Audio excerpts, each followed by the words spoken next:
Y entonces, bueno, ¿quién se arriesga a iniciar con la exposición?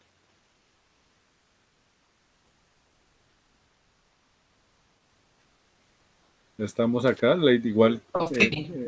¿Lina? A mí me escuchan bien, Sí, sí. un poco Bueno, entrecortado, no pero me sí. está, sino que no me está funcionando bien ese el auricular, entonces por eso quería preguntarte, gracias. Dale, sí, se pausa a veces, pero en general se escucha bien. Listo. Entonces, ¿quién va a iniciar con la exposición? Igual, pues vamos a pasar todos, dado que el grupo es pequeño y podemos también como dialogar con tiempo. Si quiere comienzo yo, profe, que tengo la primera parte. Dale, Elga, dale, claro que sí.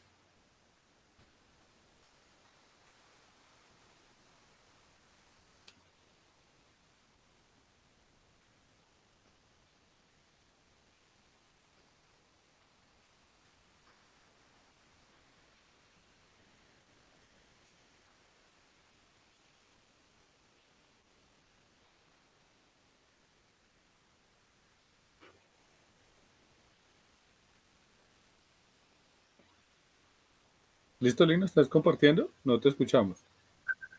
Ya, profe, espérame, que voy a compartir Ah, pantalla, pero aquí está dale. como No, lentecita.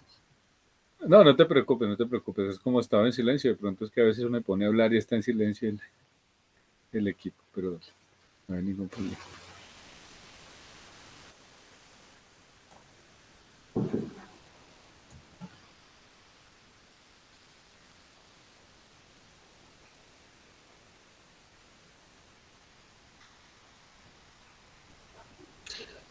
Ahí me están viendo ya, profe. Sí, ahí ya cargó, muy bien. Ahí ya cargó. Listo. Bueno, buenas noches. Mi nombre es Lina Marcela Bermúdez. Es como la presentación inicial.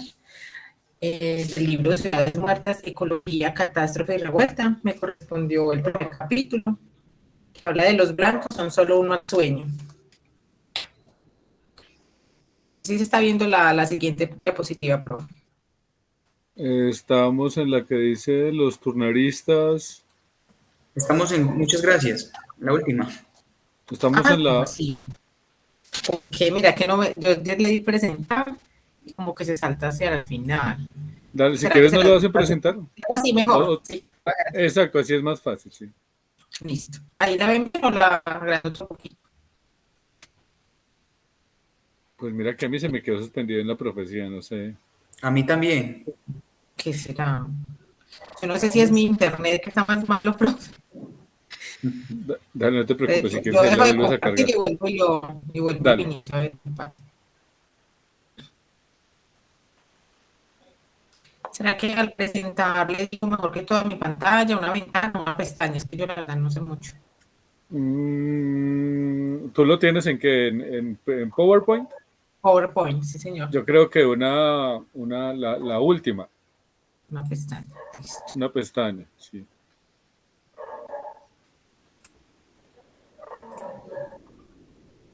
Pero no, mira que no me deja, no me aparece. Más raro.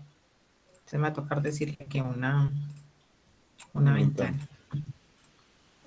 Ahí, profe. Esto está cargando ya. Listo, ahí estamos. Sí, déjalo así, y velo pasando. Listo. Entonces ahí estaríamos en la primera diapositiva que dice Ciudades Muertas. Es la primera parte que me corresponde, donde dice sobre las ruinas del oeste. Los blancos son solo un mal sueño. En el primer capítulo que me corresponde, nos hablan como de 4 momentos, o de que la primera es el buscador, luego el Mesías, el espejismo y la profecía.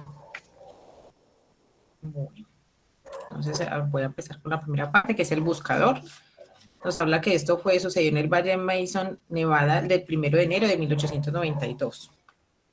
Entonces, en esta parte nos hablaba, era como de unas personas, unos hombres que estaban en un lugar en donde decía que era un lugar muy frío. Ellos andaban como en busca de un Mesías, y eran 3 paiutes. Paiutes eran son como un pueblo indígena. Y andaba con 2 hombres blancos. Ellos tenían esa misión, que era buscar ese Mesías que se llamaba Uoboca. Ellos buscaron y buscaron y buscaron en pues como estaba tan nublado y estaba tan oscuro, llegaron a un momento en donde encontraron unos pequeños tulewi, no sé cómo se pronuncia, profe, tulewikips, me imagino que se dice así. Esos tulewikips son unas habitaciones transportables de los indígenas del oeste de los Estados Unidos, que son como unas tiendas, que es la foto que está a la derecha en la parte superior. Listo. Ahí dice. La misión es ser testigo científico de la extinción de la América nativa. Money era el líder del grupo de los que estaban en busca del Mesías, y ellos querían era documentar las fuentes de la vida condenadas al fracaso de todas estas tribus indígenas. Sus amigos informantes indios ven en Money una sensibilidad muy profunda. Ellos hablaban de él como si él fuera una persona muy noble, que él veía, encontraba un paralelismo era como una igualdad entre la caída de los indios americanos y la tragedia de los celtas. Él entendía muchos idiomas, la tribu de él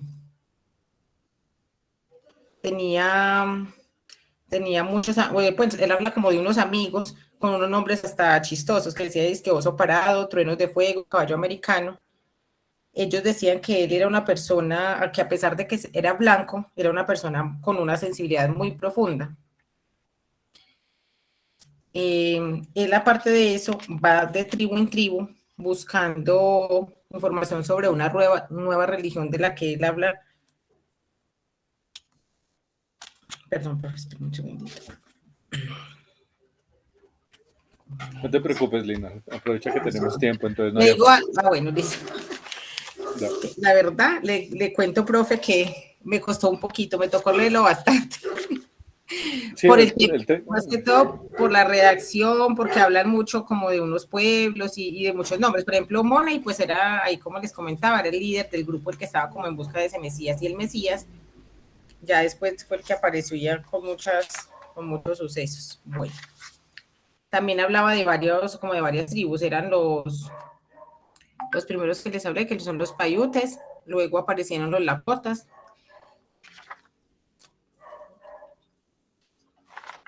Listo.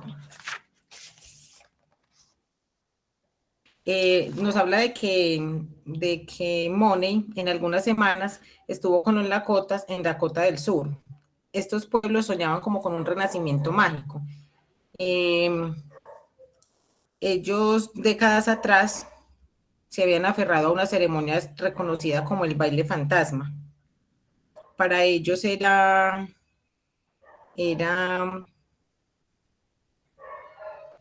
un resurgimiento después de muchas derrotas de estas tribus indígenas.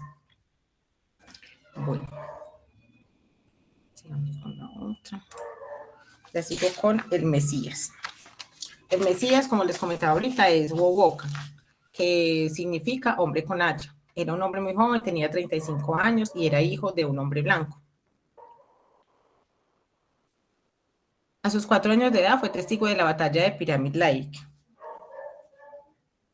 Ahí hablaba de que unos mineros habían secuestrado a varias mujeres paiutes, y entonces para ellos eso fue como una indignación, pues una indignación india, en donde los maridos de ellas la rescataron y ellos no hirieron a ninguno de los blancos que tenía secuestrada a las mujeres. Solamente forzaron para que les entregaran a... Los paiutes perdieron su libertad por la expansión de las fronteras de las minas. Ellos perdieron esa libertad a causa de la exorbitante expansión de las fronteras de las minas y del ganado de los blancos. Después de la muerte de su padre, Wowoka fue encontrado por un ranchero local llamado David Wilson. Y él le cambió el nombre, le colocó Jack Wilson, y era considerado el ayudante de rancho fiel y trabajador. Él dice que allí pasó mucho tiempo cuidando el ganado y las ovejas del Valle Mason. Wowoka tuvo su relación en una montaña y vio a Dios. Ahí habla de una parte en donde dice que que había visto a Dios con todas las personas que habían muerto hacía mucho tiempo de su tribu, y que todos estaban muy contentos, que era una tierra muy agradable, que Dios le dijo que él debía volver y que él debía como hacer las paces con las personas blancas, que no debía, o sea, que debían de tratar de vivir en paz con los blancos. Debían de alejarse de las malas prácticas, de las viejas prácticas que se alimentaban de la guerra, y obedecer religiosamente a las instrucciones que Dios le daba. Por lo menos reunirse con sus amigos, donde no había muerte, donde no hubiera enfermedad ni vejez. Como un regalo al pueblo indio, Dios le dio un baile sagrado, le dio poderes para pronosticar y controlar el clima. Entonces él llegó en un momento en que Dios le dio le dio ese regalo a él, ese poder para que él controlara el clima, pero llegó un punto en donde él, me perdí.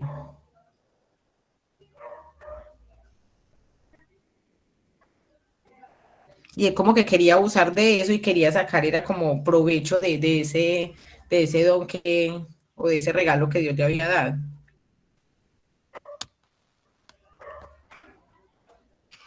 Bueno, entrevistó a Walker Lake, un representante indio.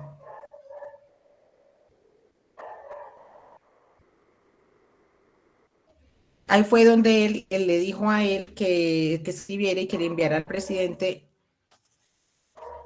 de la tribu una declaración de sus afirmaciones sobrenaturales, con la proposición de que él recibiera como unas recompensas monetarias por de pronto decirles que hoy iba a llover, que los campos necesitaban agua, entonces que les hiciera llover, o como ese tipo de cosas.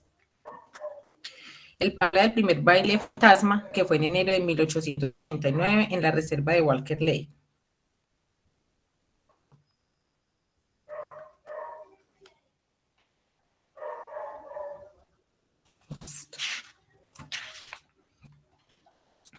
Bueno, Money dice que el baile fantasma era el Nuevo Testamento. Wovoka predica unidad, amor y la esperanza de la resurrección.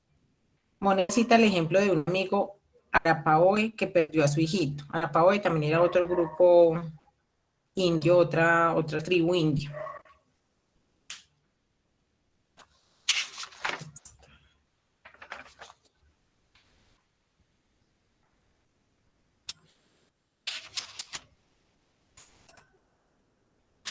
Bueno, ahora continuamos con el espejismo.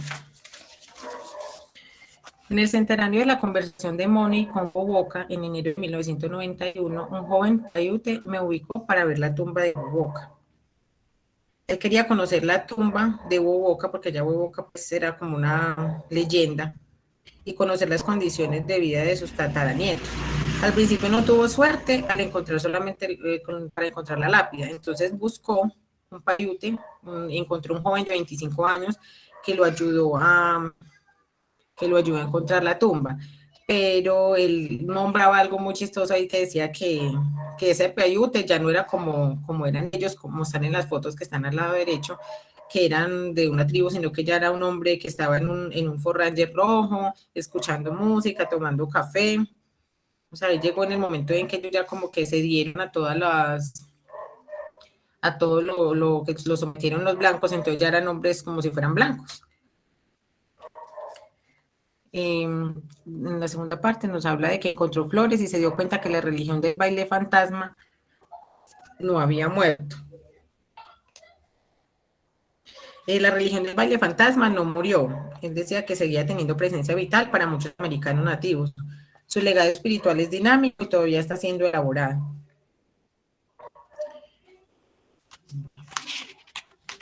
Y nos habla de una parte en donde hablaban de cada tribu tenía como una creencia. Entonces nos hablaba que, por ejemplo, los Arapahoes creían que el mundo restaurado avanzaría tras una pared de fuego que los empujaría a los blancos otra vez hacia Europa, mientras que los Lakotas, con más resentimiento, tenían una visión de civilización blanca enterrada viva por terremotos y derrumbes. Los Cheyennes, ellos preferían una versión nativa del éxtasis, con el pueblo indio ascendiendo a través de las nubes a una hermosa tierra donde cazar donde pudieran vivir más felices. Mientras que los Shoshones preveían un paraíso en el futuro donde indios y blancos coexistieran en paz, que era lo que Dios le había dicho a Wowoka que era lo correcto que ellos debían de hacer. Los Paiutos y Shoshones se han adaptado dolorosamente, pero ellos siguen resistiendo en su interior.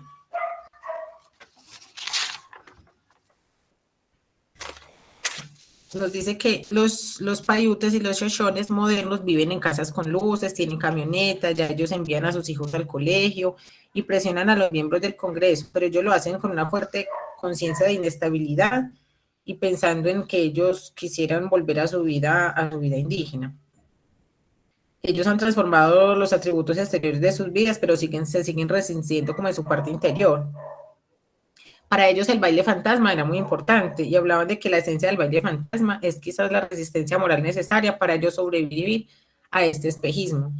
Y hablan del espejismo es porque están viviendo en una realidad en que ellos no quieren aceptar, que les tocó, pero ellos no quisieran como aceptar. La última parte es la profecía. Aquí en esta primera parte yo coloqué la biografía de Frederick Jackson Turner. Hablaba que era un historiador estadounidense conocido principalmente por la tesis de la frontera.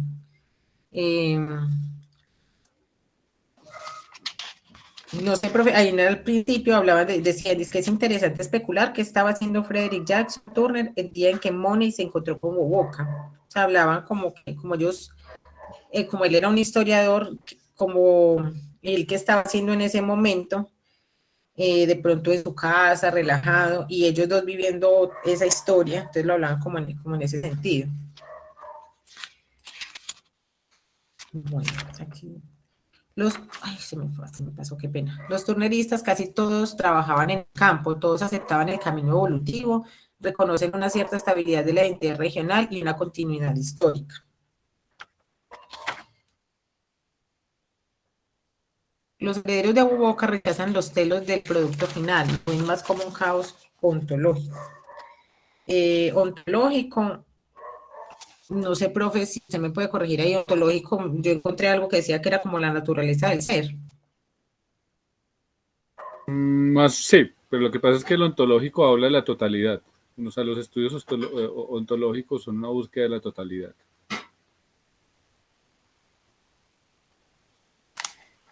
Bueno, dicen que son conscientes de que todos los sólidos se desvanece en el aire, incluyendo nuestros conceptos más afectuosamente sostenidos del oeste en toda la región donde ellos vivían.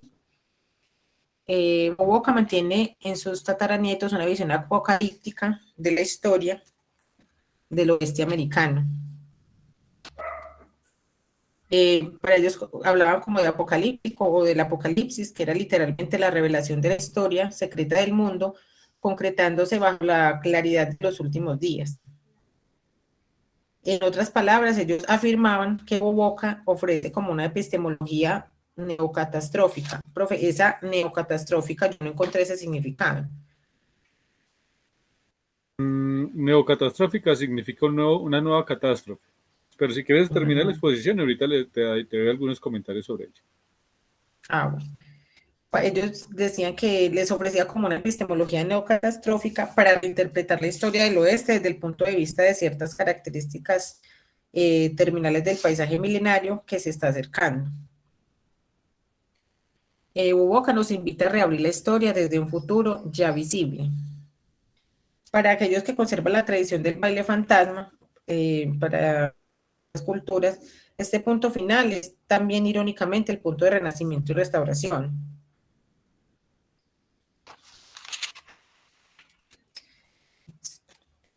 Y yo encontré un video que me pareció como muy interesante. Ese video es como una noticia de allá de Estados Unidos que fue en el 2013 y nos habla de una de las tribus que son los Lakotas y es como algo muy similar a lo que habla el libro porque ellos o sea, en realidad como esa primera parte nos resume es como que ellos no querían como acoplarse a la vida ahora, a lo moderno, y quisieran como seguir con sus tribus y con sus costumbres, pero como que no, ya la sociedad no les permite mucho, ya los están recriminando. Entonces encontré un video, no sé si lo pueda colocar, profe, para que lo vean, dura como 3 minuticos. Dale, ponlo, claro que sube este espacio. Profe, ¿ahí lo están viendo o no? No, La aún no. pantalla. Ok, entonces me toca dejar de compartir y compartir la otra. Ahí sí dale en la última, la que dice para videos.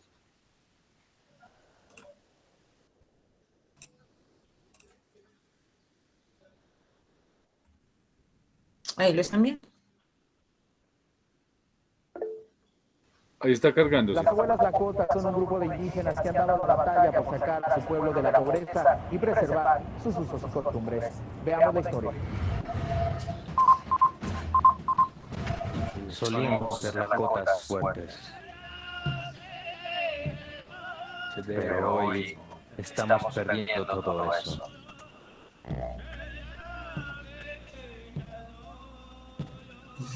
Apague su micrófono para que no se le escuche doble. Gracias. El gobierno de los Estados Unidos ha cometido actos de genocidio contra los pueblos indígenas y ese genocidio continúa hasta nuestros días.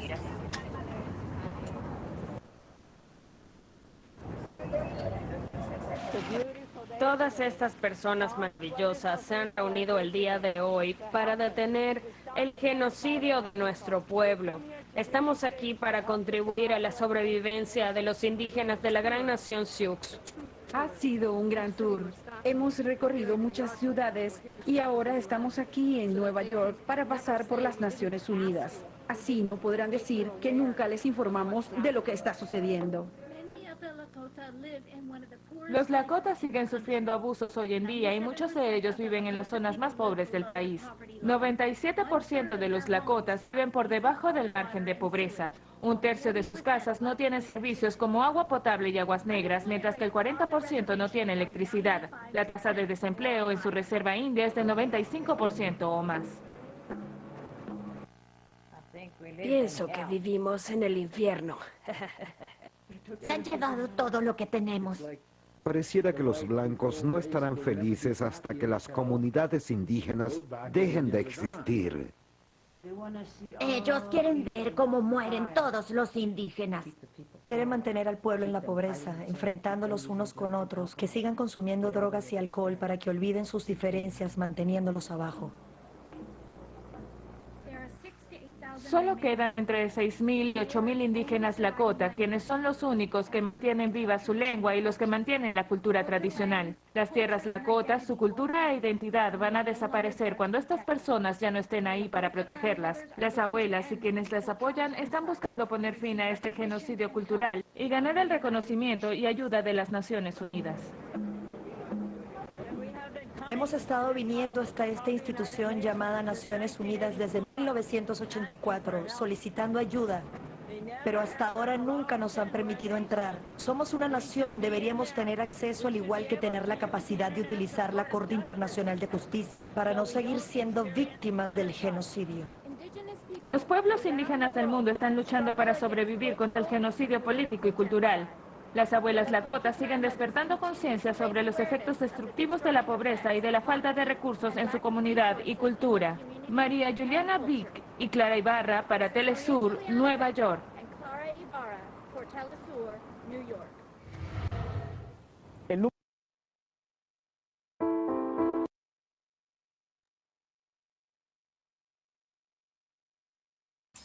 Listo, profe. Pues mi opinión sobre ese video es que, o sea, eso es una problemática de todos estos pueblos indígenas y notamos de que ellos han sido ya, o sea, discriminados y llegan a un punto de que no, como que no se les respeta su cultura, como que no se preocupan por conservar esas culturas tan bonitas que tenemos de todas esas tribus y miran las condiciones en que viven ya, que no tienen agua potable, o sea, están como recriminando sus derechos. Entonces me pareció otra como muy acorde a la última parte del libro. Listo, profe, muchas gracias, compañero.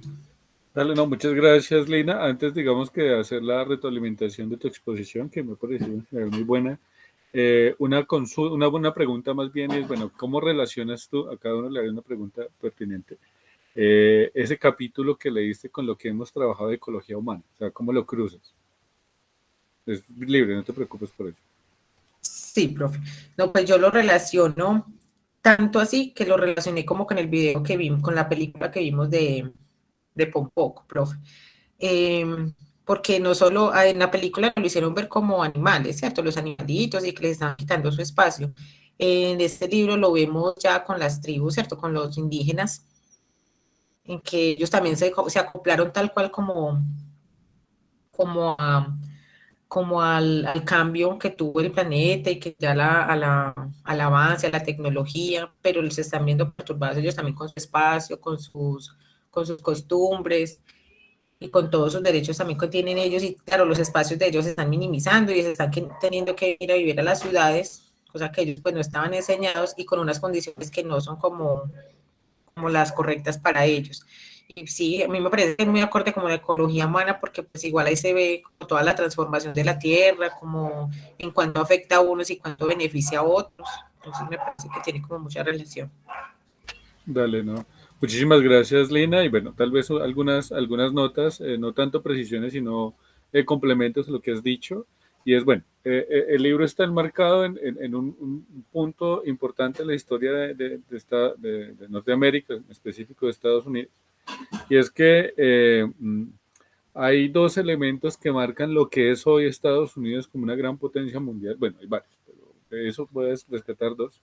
Y uno es lo que se llama la doctrina Monroe, que es lo que se conoce normalmente como América para los americanos, que eso es de inicios del siglo XIX, exactamente 1823, si no estoy mal. Pero ese concepto de América para los americanos de 1823, la doctrina Monroe, luego termina o se une de alguna manera con lo que luego se llama en 1845, a partir de 1845, lo que llama el Destino Manifiesto. Y el Destino Manifiesto de Estados Unidos plantea, eso todavía se usa en política, es más, la consigna, por ejemplo, de Trump es de hagamos América grande otra vez, o sea, ¿cómo es? Bueno, hagamos América grande otra vez, está muy basada en esas digamos, doctrinas iniciales, perdón, iniciatorias más bien, de lo que hoy conocemos, digamos, como Estados Unidos como potencia mundial.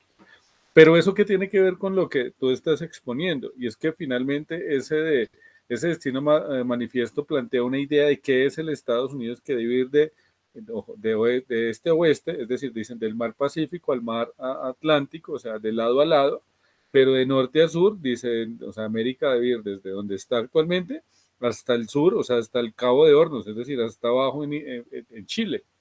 Y eso, por ejemplo, en la primera parte, sobre todo en toda esta época que tú estás planteando ahí, o que se plantea en ese capítulo, generó la masacre de millones de pueblos originarios de América. Es más, eso generó la guerra norteamericana contra México, que le quitó gran parte de los estados que eran mexicanos, o sea, casi todo el sur de Estados Unidos eran originalmente regiones mexicanas arrebatadas por la guerra de parte de Estados Unidos, pero además de eso masacrando a todos los pueblos indígenas que habían ahí. O sea, es una historia no tan, pues digamos que la idea tampoco es caer como en juicios morales en ello, pero sí marca ello. Entonces, el tema cuál es, que mientras se estaba generando toda esa masacre de esa propuesta occidentalizante, pues los pueblos indígenas estaban tratando de responder a por qué está sucediendo eso. Entonces, cuando el título dice los blancos son solo un mal sueño, es como, bueno, ¿por qué nos están masacrando? Y ahí empiezan a salir, digamos, como todas estas tesis de estos bailes, tratando de decir a sus dioses que los ayudaran. Y entonces llegó este Uboca, profeta, a decir, no, yo hablé con Dios y Dios me enseñó el baile que nos va a generar, digamos, la posibilidad de la lluvia para poder tener cultivos. Y entonces ahí lo que muestra es, bueno, cuál es la perspectiva de algunos de los grandes pueblos originarios de Norteamérica en esa época sobre lo que estaba sucediendo. Y algunos eran, no, va a llegar una gran torre de fuego que va a acabar con todos los blancos y los va a devolver por Europa. Otros decían, ellos nos van a entender y vamos a convivir pacíficamente, que era pues la tesis de estos grupos, de estos grupos indígenas. Pero de alguna manera lo que nos plantea es eso, o sea, es como la mirada desde la otra orilla, desde el otro lado, donde que los pueblos dicen, bueno, ¿pero qué es lo que está pasando aquí? ¿Por qué está sucediendo esto? ¿Por qué nos están masacrando? Y si ustedes miran, no sé si ustedes de pronto han visto todas esas películas del viejo oeste, esas no son tan populares ahora, pero de alguna manera todas esas películas del viejo oeste es una especie de justificación de esa masacre, porque uno miran el tipo del cowboy, pues el vaquero, ¿qué es el vaquero? Es un tipo blanco, mono, de ojos azules, con una gran gorro que va en un caballo y que además es muy bueno con las armas. ¿Y qué es lo que tiene que hacer? Proteger las guarniciones de los pueblos indígenas que los atacan, ¿sí? Y tiene premios por matar indígenas, por mandar indios, y eso está muy marcado en la cultura y la literatura norteamericana, y no solo ahí, uno lee, por ejemplo, no sé, Tom Sawyer de Mark Twain, y el malo de Mark Twain es un indio, ¿sí? Y entonces ahí hay una construcción de estereotipos sobre el tema de la cuestión originaria en América, pero también es una forma de justificar toda esa barbarie que significó todo ese ensanchamiento digamos, de Estados Unidos de Norteamérica, que no es solo de lado a lado, es decir, de este a oeste, sino que va hacia el sur, que cuesta también gran parte del territorio mexicano, pues de hecho Nuevo México, o sea, hasta los nombres de los estados siguen estando ahí, y que también se constituye luego en todas esas políticas de intervención económicas, pero bueno, eso ya desborda un poco los contenidos de este curso, pero ¿qué es lo que es importante aquí en clave de la ecología humana y ambiental? Es entender muy bien, Lina, la referencia que haces con Pompoco, es como un proyecto de civilización, un proyecto digamos, societal, de sociedad, que es el proyecto que se fija, digamos, la conformación de Estados Unidos como luego de la independencia con Inglaterra, termina siendo un proyecto que desconoce los demás grupos que se encuentran ahí y los arrasa en función de ese destino manifiesto, digamos, de esa doctrina Monroe de América para los americanos. Entonces miren que eso no es solo hoy, es algo que ha venido sucediendo y que no es solo un problema de los españoles o de los ingleses en América, sino que nosotros cuando nos configuramos también como Estados seguimos haciendo esas políticas. Podríamos hablar un poco, hay unas tesis durísimas sobre cómo, por ejemplo, luego de la creación de estados modernos en América, lo que se hace es empezar a perseguir a todo el tema de los grupos afros e indígenas para esclavizarlos, para poder tener mano de obra para las empresas, ¿no? Hay una historia que es la de la Casa Arana, que tiene que ver con todo el tema del caucho. Bueno, podríamos dedicarnos mucho a hablar de eso, pero pues quería como dar algunos apuntes ahí sobre lo que dices. Muy bien, Lina, tienes 5. Se le fue el internet. Tienes 5. Les cuento para los que están acá. Estoy subiendo de una vez las notas en clase, entonces para que por favor las revisen, ¿vale? ¿Quién sigue con la exposición? Profe, sigo yo. Dale, Angie, el espacio es tuyo. Listo. Voy a cerrar aquí la cámara para...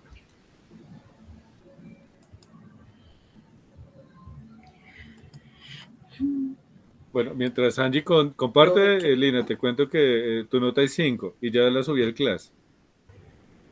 Qué pena. Tengo problemas con el internet.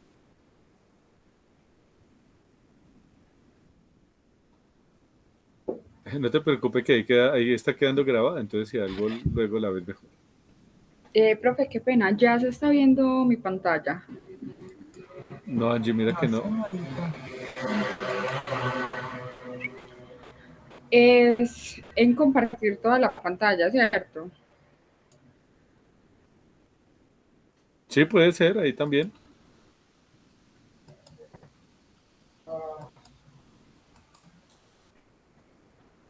¿Ahora sí lo están viendo? Me tocó conectarme el celular porque en el computador no le volví a escuchar. Listo, Angie, ya Sí, está ahora cargando. sí. Y no te preocupes, Lina. Ya desde el celular puedes estar acompañando. Listo, ahí ya está. Ya ahí se ve. Listo, profe, buenas noches. Mi nombre es Angie Alzate. A mí me tocó el capítulo 6, que titula Quemando todas las ilusiones. Entonces, a continuación, yo les voy a mostrar un video como para contextualizarlos de cuál es el tema y ya cuando termine el video, entonces empiezo como a explicar un poco.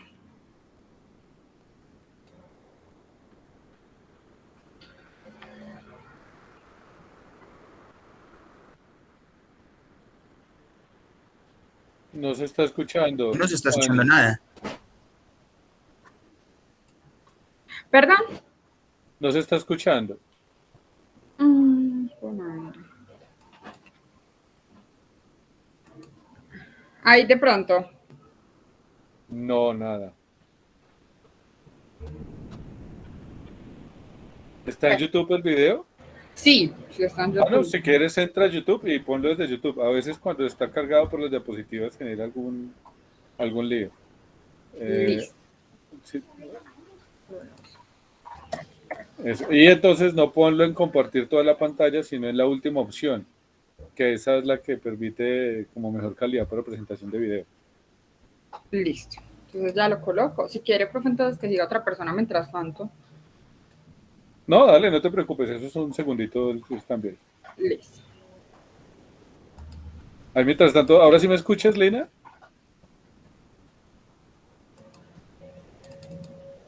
Sí, profe, ahora sí, sino que no, tengo el listo. internet tan malo, no me deja conectarme. No, no te preocupes. Estos días de lluvia son terribles para todos. Entonces, dale, no, porque te decía que... En el barrio donde yo vivo, profe, genera muchos problemas. Hemos tenido muchos inconvenientes. Esta semana tuvimos como 3 días sin internet. Listo, a mí profe. se me ha quemado el router. Dale, Angie, ¿ya está cargando? Entonces me dice que es en una pestaña o en una ventana. Sí, en la última, ahí las opciones que te da en la Una última, pestaña. incluso ahí dice que dice ideal para compartir videos y presentaciones. Esa es la que es chévere. Listo. Ahí, y ahí ya seleccionas YouTube y ya la carga.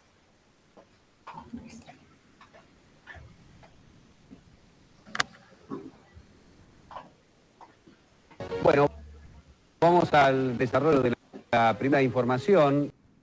Aquí en Telefe Noticias, como se sabe, un fallo que absolvió a 4 policías luego de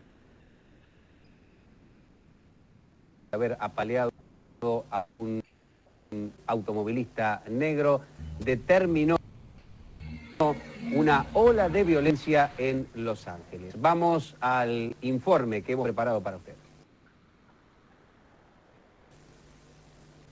Cientos de jóvenes negros y también blancos se lanzaron a las calles de Los Ángeles. Decenas de edificios. Fueron atacados y apaleados, sobre todo, personas de raza blanca. Varios automovilistas que circulaban por la zona de los disturbios, el sur de la ciudad, fueron sacados de sus vehículos, apaleados y dejados inconscientes y sangrando en el suelo. Los bomberos se vieron.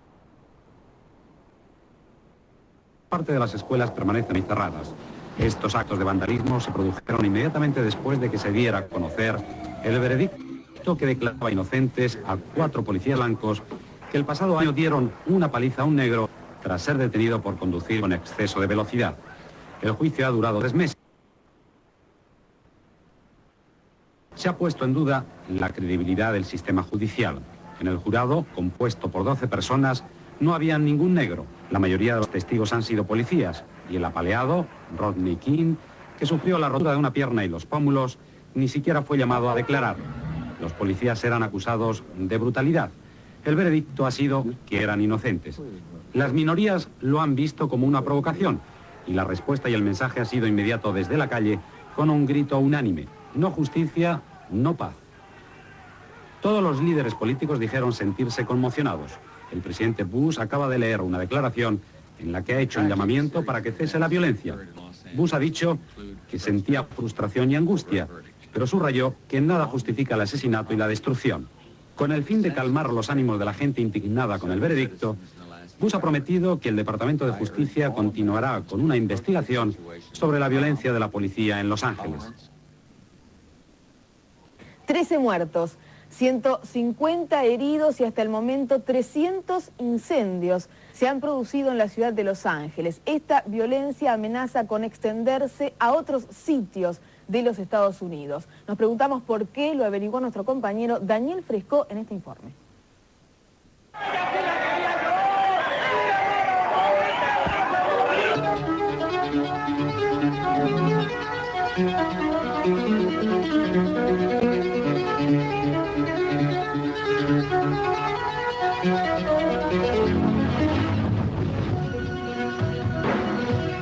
La violencia racial en los Estados Unidos, que parecía una reliquia de los años 60, corre el riesgo de resurgir en todo el país. Los disturbios de Los Ángeles son los más graves ocurridos en la ciudad desde los incidentes raciales de 1965, en los que hubo 30 muertos, 1000 heridos y 200 millones de dólares en pérdidas. En la década del 60 se registraron, tanto en Los Ángeles como en otras ciudades de los Estados Unidos, los mayores incidentes raciales ocurridos en ese país durante las reivindicaciones de los derechos civiles que promovió el líder negro Martin Luther King, asesinado en 1968. En esta oportunidad, al incremento de un sentimiento de racismo y de ausencia de igualdad ante la justicia de las minorías negras e hispanas, se agrega un constante deterioro de las condiciones de vida de los más pobres. Para muchos observadores, estas son las causas de la explosión social de anoche. Es que las quejas de discriminación y no respeto de los derechos civiles por parte de la policía blanca son constantes. ¿Con quién vamos a tener protección? ¿Con la policía? Que venga la policía y nos diga que tenemos la protección con ellos. Cuando la llaman me acude, ya sé que te acaban de voltear. La policía de Los Ángeles es considerada una de las más violentas del mundo. De 200 policías acusados de brutalidad, solo 5 han sido condenados y han tenido que pagar durante 1991 $8 millones en concepto de indemnizaciones a negros e hispanos por violencia y malos tratos. Estos grupos han tenido que enfrentar, además, una creciente criminalidad, drogadicción, pobreza y desempleo. Los casos de violencia entre distintos grupos étnicos son frecuentes entre las clases más necesitadas. Este último incidente, el apaleamiento de Rodney King, fue visto como un ejemplo de racismo. Este malestar se agudiza al comprobar que en los últimos 10 años la renta entre los más pobres descendió un 10%, mientras que las ganancias entre los más ricos han crecido un 34%. Todos estos factores, sumados a los incidentes de anoche, han convertido a Los Ángeles en algo parecido al infierno.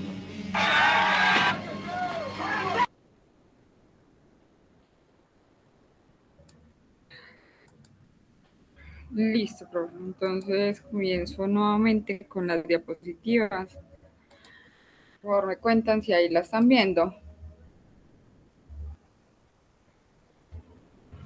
Aún no, Angie, pero no te preocupes, mientras cargas el tiempo. ¿Ahí ya se ve, profe? Todavía no. No, mira que yo todavía no veo. Pues todavía estoy viendo el Creo que, de YouTube. compañerita, yo creo que pasa lo mismo que a mí. Hay que dejar de compartir el video y volver a compartir ya la diapositiva. Listo, entonces voy a darle nuevamente. Qué pena con ustedes.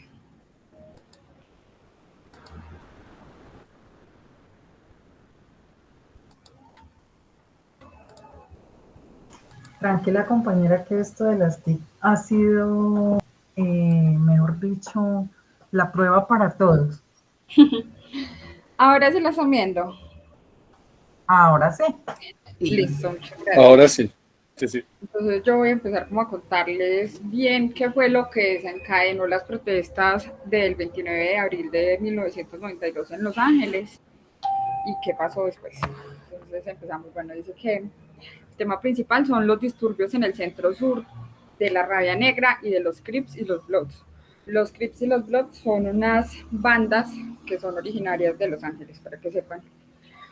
Durante varios días la televisión solo hablaba de los acontecimientos en el centro sur de Los Ángeles, mientras sus pobladores sabían que el primer disturbio multirracial nacional tenía que ver con los estómagos vacíos, los corazones rotos, con las porras policiales y Rodney King, con la falta de oportunidades para los indocumentados, los latinos, los pobres y los negros, quienes cada vez sufrían más de desempleo, madres y padres que perdían sus trabajos y familiares desempleados que se mudaban bajo el mismo techo. Las tensiones étnicas. En el año anterior a los disturbios, en 1991, hubo una creciente en resentimiento y violencia entre las comunidades afroamericanas y coreana-americana. Muchos comerciantes coreanos estaban molestos porque estos sospechaban que sus clientes y vecinos negros les robaban. Muchos clientes negros estaban enfadados porque se sentían rutinariamente faltados de respeto y humillados por los propietarios de las tiendas coreanas. El 16 de marzo de 1991, un año antes de los disturbios de Los Ángeles, un tendero disparó y mató a una estudiante negra de 9º grado que se llamaba Latasha Harlins tras un altercado físico. Esta persona fue declarada culpable de homicidio voluntario y el jurado recomendó una pena máxima de 16 años. pero una jueza decidió no imponer la pena de prisión y condenó a Du a 5 años de libertad condicional, 400 horas de servicio comunitario y una multa de $500. Las relaciones entre las comunidades afrodescendientes y coreanas empeoraron después de esto.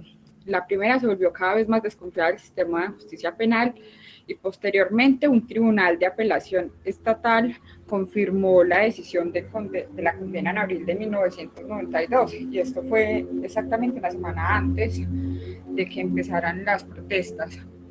Leyendo un poco de historia sobre lo que pasó este día, se dice que la Tacha Harris, que tenía en el bolsillo la plata para pagar el producto que aseguraba el tendero que se estaba robando, pero únicamente fue como un inconveniente y por eso esta persona la mató.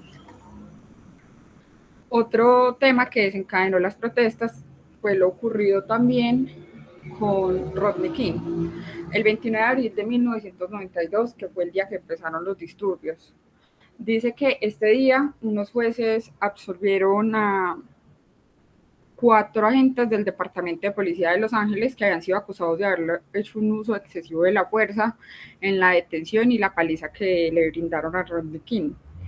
El video de lo que sucedió con él se enseñaba ahorita en el video que les mostré al principio, y la historia es que esta persona tenía casa por cárcel y él era taxista, iba con un servicio y la policía fue a pararlo, él no quiso parar y ellos empezaron a perseguirlo, y cuando ya lo cogieron le metieron una paliza entre 4 policías, y pues ahí pueden observar la foto cómo la dejaron, pero por el hecho de ser negro y los policías blancos pues simplemente no les hicieron nada. Entonces esto hizo que hubiera más tensión todavía en Los Ángeles. Dice que los disturbios comenzaron el día en que se anunciaron los veredictos y alcanzaron su máxima intensidad durante los 2 días siguientes. Un toque de queda desde el anochecer hasta el amanecer y el despliegue de la Guardia Nacional de California, las tropas estadounidenses y las fuerzas del orden federal acabaron por controlar la situación. Un total de 64 personas murieron durante dichos disturbios, de las cuales 9 fueron abatidas por las fuerzas del orden, 1 por los guardias nacionales. De los muertos durante los disturbios, 2 fueron asiáticos, 28 negros, 19 latinos y 15 blancos. Y ningún agente de la ley murió durante estos disturbios. 2.383 personas más resultaron heridas. Las estimaciones de las pérdidas materiales varían entre unos 800 y 1.000 millones de dólares. Se produjeron aproximadamente 3.600 incendios que destruyeron 1.100 edificios, y en algunos puntos se produjeron llamas de incendios cada minuto. Se produjeron saqueos generalizados. Las tiendas de coreanos y otras etnias asiáticas fueron principalmente atacadas, reflejando la tensión entre ellos. Muchos de los disturbios se concentraron en el centro-sur de Los Ángeles, donde la población era mayoritariamente afrodescendiente e hispana. Menos de la mitad de los detenidos en los disturbios y 1/3 de los muertos durante la violencia fueron hispanos. El jueves 30 de abril de 1992. Este día las autoridades cometieron 2 grandes errores. Primero, porque suspendieron la escuela y dejaron a todos los chicos en la calle. Segundo, porque anunciaron que la Guardia Nacional estaba de camino para ayudar a hacer cumplir el toque de queda. Aquello fue interpretado por miles de personas como un llamamiento a participar en los saqueos que se propagaron con fuerza explosiva. Aunque los incendiarios propagaron una terrorífica destrucción, las multitudes saqueadoras eran gobernadas por una economía visiblemente moral. Una semana después, la ciudad se encuentra en un estado de sitio. Se invita a las personas a que informen si sus vecinos o conocidos tuvieron que ver con estos saqueos. El Departamento de Policía de Los Ángeles, apoyado por la Guardia Nacional, barre las residencias en busca de bienes robados, mientras merodean en las calles los patrulleros de frontera que vienen de lugares tan lejanos como Texas, y padres desesperados buscan a sus hijos desaparecidos. La mayoría de personas que en este momento la policía detuvo, muchos fueron devueltos a sus países de origen. Los Crips y los Bloods eran dos pandillas originarias de Los Ángeles y con una lucha entre ellos constante, pero la participación de estas bandas, o mejor dicho su cooperación, fue la que le dio un impulso y una dirección a la constante de las dichas manifestaciones. El viernes por la mañana, el 90% de los negocios de alcohol, mercados coreanos en Los Ángeles fueron completamente eliminados, abandonados por la policía de Los Ángeles, que no hizo ningún intento por defender estos negocios pequeños. Sufrieron daños y destrucciones en casi 2.000 negocios, desde Compton hasta el corazón de la propia Koreatown. Uno de los primeros en ser atacados y que sobrevivió fue el supermercado donde se mató a la pequeña Latasha Harlins. Después de las manifestaciones, el nivel de desempleo, sin contar con los 40.000 trabajos perdidos por los disturbios y el impacto de la rebelión sobre el clima comercial, que está pronosticado que permanezca entre el 8 y el 10%, y entre el 40 y el 50% para los adolescentes de las minorías en la próxima generación, mientras que las crisis de la vivienda, la más aguda de la nación, se va a derramar en una nueva ola. Por lo tanto, la creciente desigualdad de ingresos en el condado de Los Ángeles, tal y como describía un estudio imprescindible realizado en el 88 por el profesor Paul, va a constituirse en un abismo insorteable. Desde ese entonces, el desempleo en los barrios inmigrantes no ha hecho sino elevarse, mientras el gobierno local y el sobresaturado sistema de salud, que es el 40% de la población no tiene cobertura médica, se encuentra en el peor ajuste fiscal en varias generaciones. El movimiento de paz que hubo entre las bandas que se unieron, que fueron los Crips y los Bloods, está muriéndose, justo como se había pronosticado hace unos años. Ante las agresiones oficiales y la falta de recursos de empleo, los funerales de estos adolescentes son cada vez más un ritual en los barrios.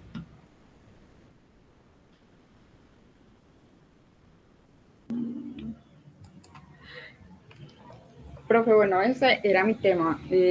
Ya como opinión personal, usted decía que tenía que ver como con lo que nosotros estábamos viendo, pues yo lo asociaba más con lo que pasó en el país hace unos meses, en mayo para ser exactos, con lo de las protestas, que pues mucha gente se unió esta vez para salir a marchar, y que al igual que en ese entonces la policía estaba sobrepasándose con la gente que estaba saliendo a marchar, que hubieron desaparecidos, que hubieron muertos. Entonces yo lo asocié más como con lo que pasó de las protestas acá en Colombia. Dale, y Angie, ¿por qué crees que eso está relacionado con la ecología humana? Profe,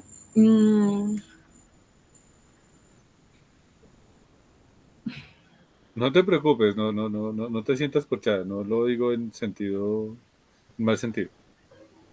Sí, pues, o sea, pienso en el sentido de que pues todos somos seres humanos, entonces es como que todavía se siga viendo esto de que entonces el blanco tiene derecho sobre el negro y el negro es el que me va a robar y el negro es el de menos, pues de pronto por ese lado. Listo, no, muy bien, Angie, muy bien, perfecto. No te preocupes, lo hiciste muy bien. ¿Por qué? Porque lo he dicho desde el principio, pero bueno, ¿cómo así? Esta clase es de ecología humana. Yo pensé que los temas tenían que ser únicamente el tema del medio ambiente, el tema de la naturaleza y el tema de la contaminación y el tema de la extinción de especies, el tema del calentamiento global, que es cierto y lo hemos trabajado, pero es que resulta que como nosotros estamos con ese tratando, o por lo menos mi tarea aquí, bueno, incluso el tema de las leyes alrededor del tema de lo ambiental o el tema de lo del campesino, eso vamos a ver si lo alcanzamos a trabajar por lo menos en estas sesiones que vienen o en alguna de estas, porque es mucho tema.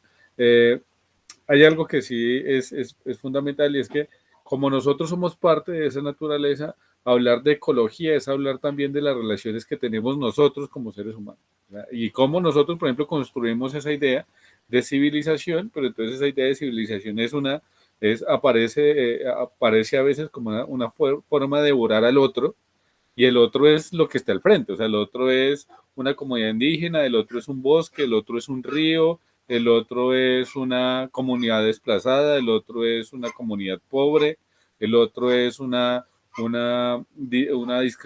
alguien que puedo discriminar porque lo siento que es menor a mí porque es afro o porque es mestizo.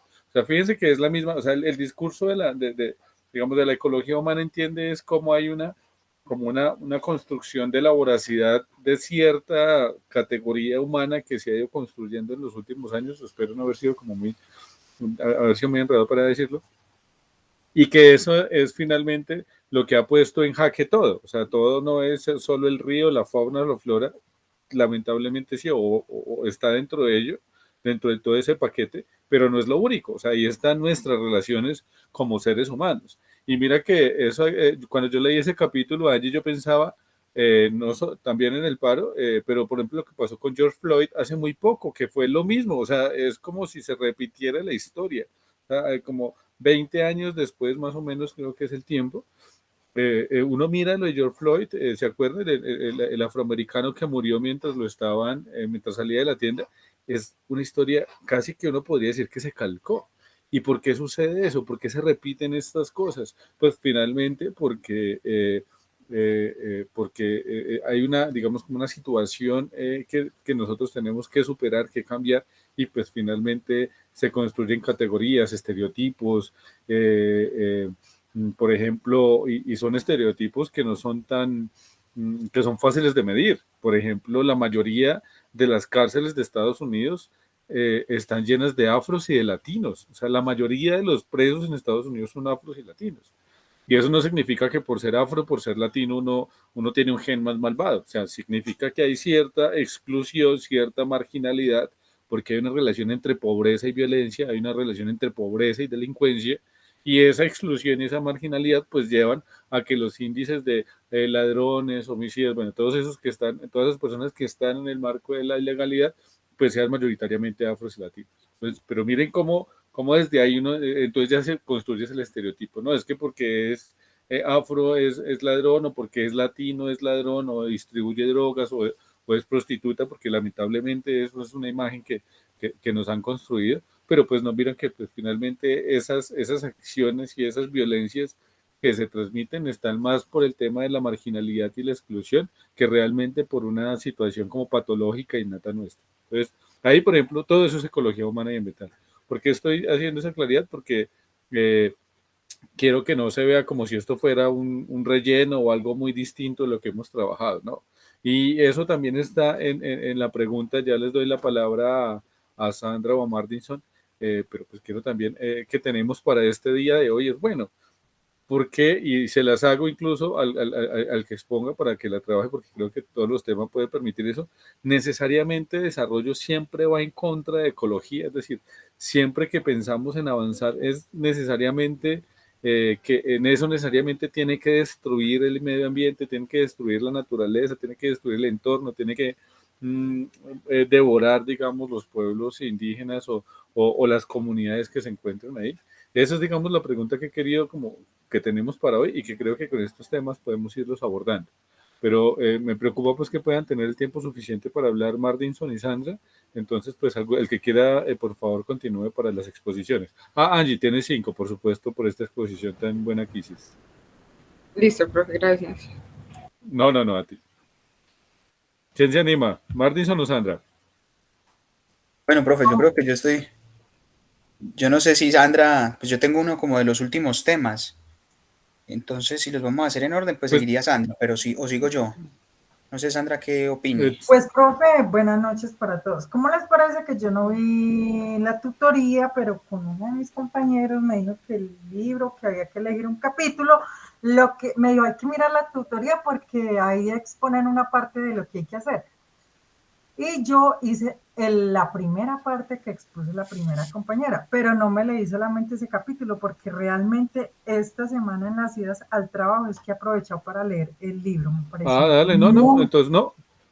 Pero dale, yo sí tengo, pero yo saqué como un resumen y busqué mucho, realmente, profe, gracias porque no, a nosotros nos falta instruirnos mucho de muchas cosas. Y este libro... Dale. Sí, dale, Sandra, perdón, te escucho. No, perdóname, te escucho. Este libro realmente ha sido para investigar, no solamente por la lectura, como decía mi compañera en la primera parte, como buscando soluciones, mirando todo lo que pasaba, este señor que fue y se mete en este medio, que averigua, que está ahí, y buscando la relación de todas estas lecturas, pues realmente hay cosas que son desoladoras y que las busqué porque me tomé la tarea de buscarlas en internet.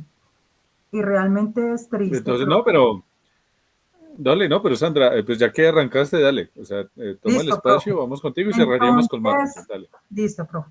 Entonces, yo hice como un pequeño resumen del resurgimiento de todo esto y busqué algo acerca para mí lo que ha pasado en todo este tiempo simplemente ha sido un desplazamiento para culturas que realmente trajeron tantas cosas, que tenían tanto amor por la tierra, que tenían cosas definidas, pero yo pienso que nunca pensaron fue en lo que el hombre, como lo dice el libro, el hombre blanco buscaba. El hombre blanco siempre buscó satisfacer sus necesidades, buscar su propio tesoro, cuando para ellos el terreno, las posibilidades, todo era un solo sentir y sentían derecho sobre la propiedad porque ellos no la tenían como algo para lucrarse ni nada de eso, mientras que los que entraron extranjeros solamente lo miraron como algo para explotar, nunca se fijaron en los tesoros que realmente habían allí.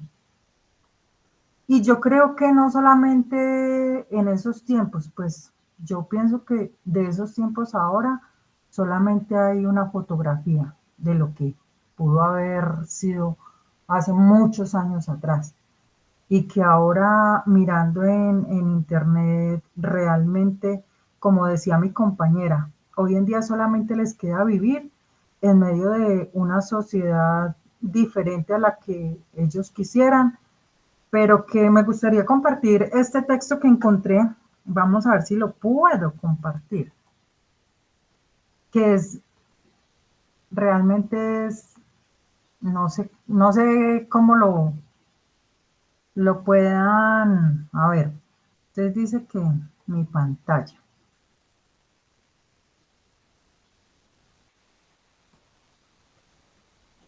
Ay, caray, carachas. ¿Por qué no me deja? Una ventana.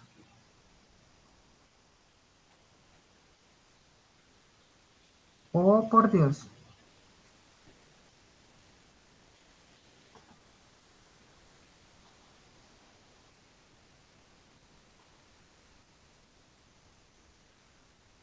Ni de una ni de otra, profe. ¿En qué hiciste qué vas a compartir? Yo tengo un documento de Word. Ya, pero dale toda pantalla, ¿no?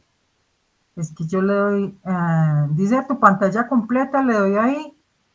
Sí, no y luego vuélvele a dar. O sea, luego que le das tu pantalla completa, te sale el recuadro y ahí le das en el recuadro y ahí te carga.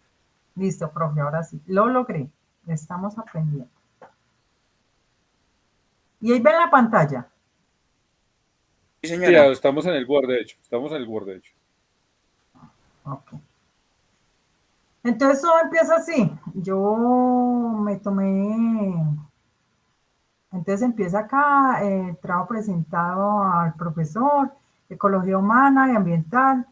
Y empieza, los blancos son solo un mal sueño.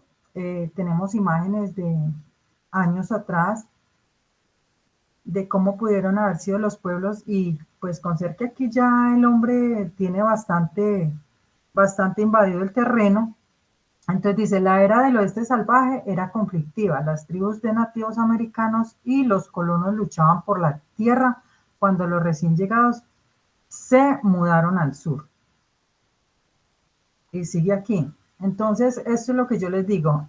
Carta del gran jefe Setle de la tribu de los Swamis a Franklin Pierce, presidente de los Estados Unidos de América. En 1854, el presidente de los Estados Unidos de América, Franklin Pierce, hizo una oferta por una gran extensión de tierras en el noreste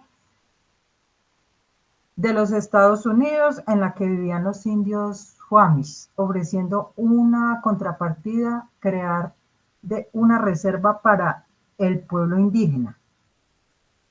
La respuesta del jefe indio Satle, que transcribió a continuación, ha sido considerada a través del tiempo como uno de los más bellos y profundos manifiestos a favor de la defensa del medio ambiente. Ese Franklin fue el cuarto presidente de los Estados Unidos, 1853-1857, era demócrata, y esta es la carta del indígena. El gran jefe de Washington envió palabra de que desea comprar nuestra tierra. El gran jefe nos envía también palabras de amistad y buena voluntad. Apreciamos mucho esta delicadeza porque sabemos la poca falta que le hace nuestra amistad. Vamos a considerar su oferta, pues sabemos que de no hacerlo, el hombre blanco vendrá con sus armas de fuego y tomará nuestras tierras. El gran jefe de Washington puede confiar en la palabra del gran jefe Sutley, con la misma certeza que confía en el retorno de las estaciones. Mis palabras son inmutables como las estrellas del firmamento. ¿Cómo se puede comprar o vender el cielo o el calor de la tierra? Esta idea nos parece extraña. Si no somos dueños de la frescura del aire ni del brillo del agua, ¿cómo podrán ustedes comprarlos? Imagínense, un indígena. Entonces tenemos imágenes de parte de tiempos pasados y sigue la carta.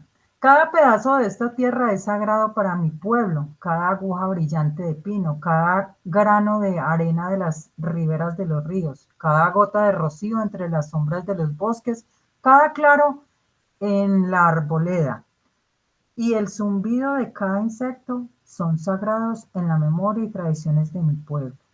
La savia que corre el cuerpo de los árboles lleva consigo los recuerdos del hombre piel roja. Para los que no sabían, todos sabemos cómo era, pues todos tenemos la imagen de cómo era porque hoy en día solamente los vemos disfrazados. Los muertos del hombre blanco olvidan la tierra donde nacieron como cuando emprenden su paseo por entre las estrellas. En cambio, nuestros muertos nunca pueden olvidar esta bondadosa tierra, pues ella es la madre del hombre piel roja. Somos parte de la tierra y ella es parte de nosotros. Las flores perfumadas son nuestras hermanas. El venado, el caballo, el gran águila, todos son nuestros hermanos. Las escarpadas montañas, los húmedos prados, el calor de la piel del potro y el hombre, todos pertenecen a la misma familia. Por esto, cuando el gran jefe blanco de Washington manda a decir que desea comprar nuestra tierra, pide mucho de nosotros. Realmente yo me pongo a pensar la sabiduría de este hombre y la inteligencia que tenía, porque para nadie es un secreto que cuando no queremos entregar algo ante el Estado, que al Estado le interesa, él va a tomar las medidas necesarias para tomarlo por el medio que sea. Palabras más, palabras menos, cuando se está abriendo una carretera, una concesión, no importa de quién sea el terreno, simplemente mandan a ofrecer una partida de dinero y si no lo aceptan van a abogados y ya, el predio es del Estado, porque todo le pertenece al Estado. Él se convertirá en nuestro padre y nosotros en sus hijos. Por lo tanto, nosotros vamos a considerar su oferta de comprar nuestra tierra. Pero eso no es fácil, ya que esta tierra es sagrada para nosotros. Esta agua cristalina que escurre por los riachuelos y corre por los ríos no es solamente agua, sino también la sangre de nuestros antepasados. Si les vendemos la tierra, ustedes deberán recordar que ella es sagrada y deberán enseñar a sus hijos que ella es sagrada y que los reflejos misteriosos sobre las aguas claras de los lagos hablan de acontecimientos y recuerdos de la vida de mi pueblo. El murmullo del agua, de los ríos, es la voz del padre de mi padre. Los ríos son nuestros hermanos, ellos claman nuestra sed. Los ríos llevan a nuestras canoas y nos dan peces y nos dan peces para alimentar a nuestros hijos. Si les vendemos nuestras tierras, ustedes deberán recordar y enseñar a sus hijos que los ríos son nuestros hermanos y también los suyos. y por tanto deberéis tratar a los ríos con la misma dulzura con que se trata a un hermano. Sabemos que el hombre blanco no comprende nuestro modo de vida, tanto le importa un trozo de nuestra tierra como otro cualquiera, pues un extraño que llega en la noche a arrancar de la tierra aquello que necesita. La tierra no es su hermana, sino su enemiga, y una vez conquistada la abandona y prosigue su camino dejando atrás la tumba de sus padres sin importarle nada. Roba la tierra, aquello que le pertenece a sus hijos, y no le importa nada. Tanto la tumba de sus padres como los derechos de sus hijos son olvidados. Trata a su madre la tierra y a su hermano el cielo como cosas que se pueden comprar, saquear y vender, como si fuesen corderos o collares que intercambian por otros objetos. Su hambre insaciable devorará todo lo que hay en la tierra y detrás suyo dejarán tan solo un desierto. Yo no entiendo, nuestro modo de vida es muy diferente al de ustedes. La sola vista de sus ciudades apena los ojos de piel roja. Tal vez sea porque el hombre piel roja es un salvaje y no comprende nada. No existe un lugar tranquilo en las ciudades del hombre blanco, ni hay sitio donde escuchar cómo se abren las flores de los árboles en primavera o el movimiento de las alas de un insecto. Pero quizá también esto se deba a que soy un salvaje que no comprende bien las cosas. El ruido de las ciudades parece insultar los oídos y yo me pregunto qué tipo de vida tiene el hombre si no puede escuchar el canto solitario del chotacabras, ni las discusiones nocturnas de las ranas a borde de un lago. Soy un piel roja y nada entiendo. Nosotros preferimos el suave susurro del viento sobre la superficie del lago, así como el olor de ese mismo viento purificado por la lluvia del mediodía y perfumado por la fragancia de los pinos. El aire es algo precioso para el piel roja, ya que todos los seres comparten el mismo aliento, el animal, el árbol, el hombre, todos respiramos el mismo aire. El hombre blanco no siente el aire que respira. Como un moribundo que agoniza durante muchos días, es insaciable al hedor. Si les vendemos nuestras tierras, debemos recordar que el aire es precioso para nosotros, que el aire comparte su espíritu con la vida que sostiene. Y es verdad.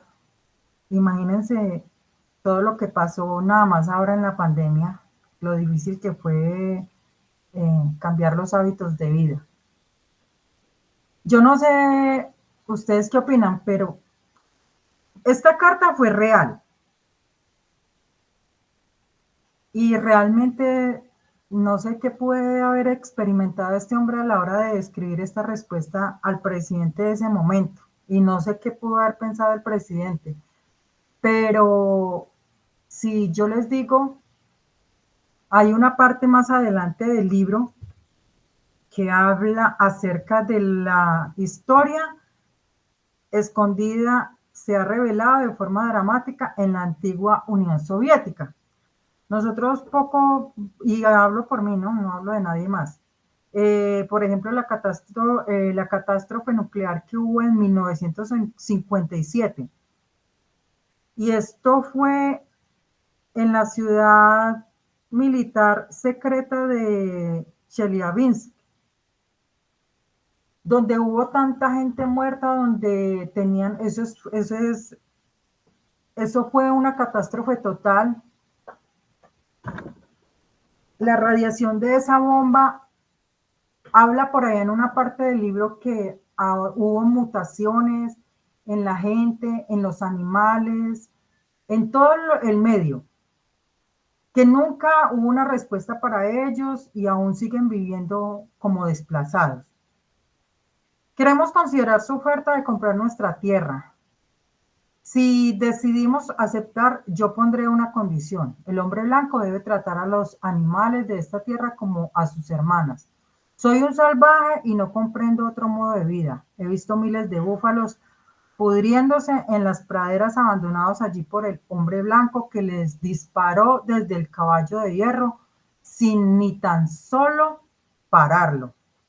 Yo soy un salvaje y no comprendo cómo el humeante caballo de hierro puede importar más que el búfalo al que nosotros solo matamos para poder vivir.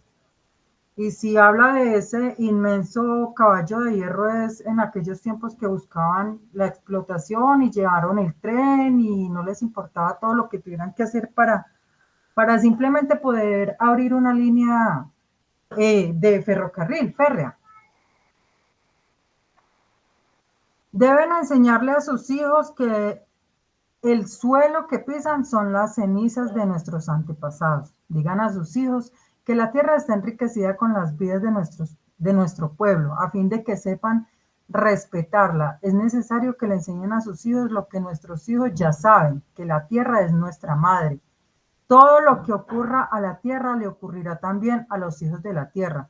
Cuando los hombres escupen en el suelo, se están escupiendo a sí mismos. Esto es lo que sabemos. La tierra no pertenece al hombre, el que pertenece a la tierra. Esto es lo que sabemos.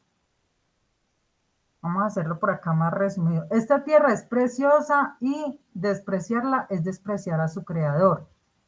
Y se provocaría su ira. También los blancos se extinguirán quizá antes de que todas las otras tribus contaminan sus lechos y una noche perecerán ahogados en sus propios desechos. Ustedes caminan hacia su destrucción, rodeados de gloria, inspirados por la fuerza del Dios que los trajo a esta tierra y que por algún designio especial les dio dominio sobre ella y sobre el piel roja.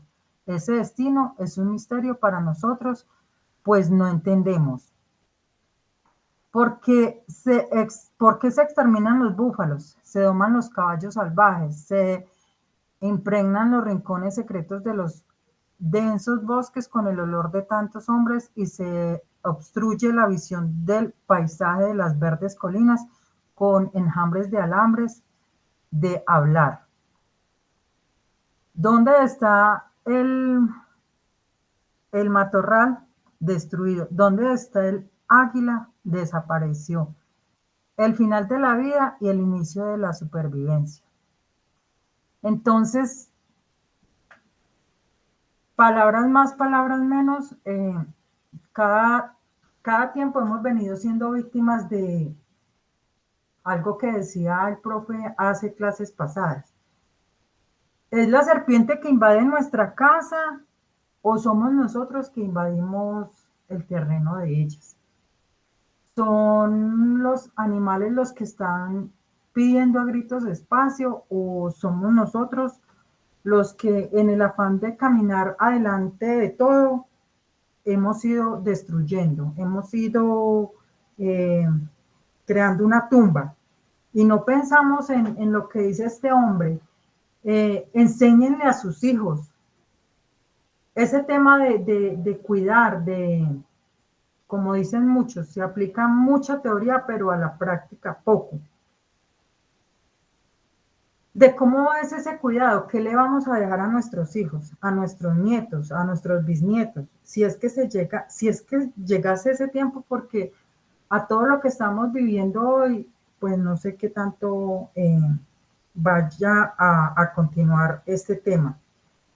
Ha sido la Guerra Fría el peor desastre ecológico sobre la Tierra en los últimos 10.000 años. Ha llegado la hora de medir los cortes ambientales de la lucha crepuscular y su insistencia carrera de armas nucleares.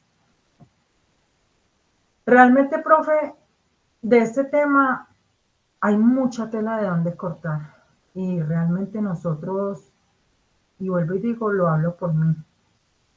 Cuando uno ve a un ambientalista, uno dice, gente desocupada, gente que realmente no sé a qué se dedica o tras de qué va. Pero yo pienso que en el planeta todos debiéramos de ser más ecologistas y dejar de pensar tanto en la tecnología, en esas cosas que cada día van haciendo que el hombre se degrade más, que cada día va haciendo que en vez de haber, dicen que es un adelanto, para mí no es como un adelanto, sino un atraso, porque cada nueva tecnología es como un paso adelante a que haya más autodestrucción. Y no estoy diciendo que sea malo, pero realmente son pasos gigantes y nos hemos vuelto insensibles y realmente no medimos la dimensión del tema. Entonces, pues, eso sería todo lo que podría decirle de lo poco que saqué y de lo mucho que hay para aprender aún sobre este tema, profe. No, muy, muy bien, Sandra, y además que yo creo que es como, pues, innecesario preguntarte sobre cómo lees lo de ecología humana, porque casi que la carta misma explica ello. O sea, ¿por qué trabajamos el tema de la relación con los pueblos originarios indígenas? En esa carta está todo ese tema de lo que, ¿por qué no se puede como separar, o sea, diseccionar la ecología humana como si fuera un campo, aparte de nuestras relaciones con otros grupos sociales? Porque ahí está. Entonces, bueno, pues mientras Mardi, bueno, entonces muy bien con ello, obviamente 5 también para ti, Sandra, por esa exposición y qué bien que te haya agradado la lectura. Mientras Mardison se prepara para hacer, pues hacer la última exposición y cerrar. Mira, de hecho estaba pensando, aquí. Este es un autor que me gusta mucho, que es Renan Vega Cantor, es un historiador colombiano muy juicioso.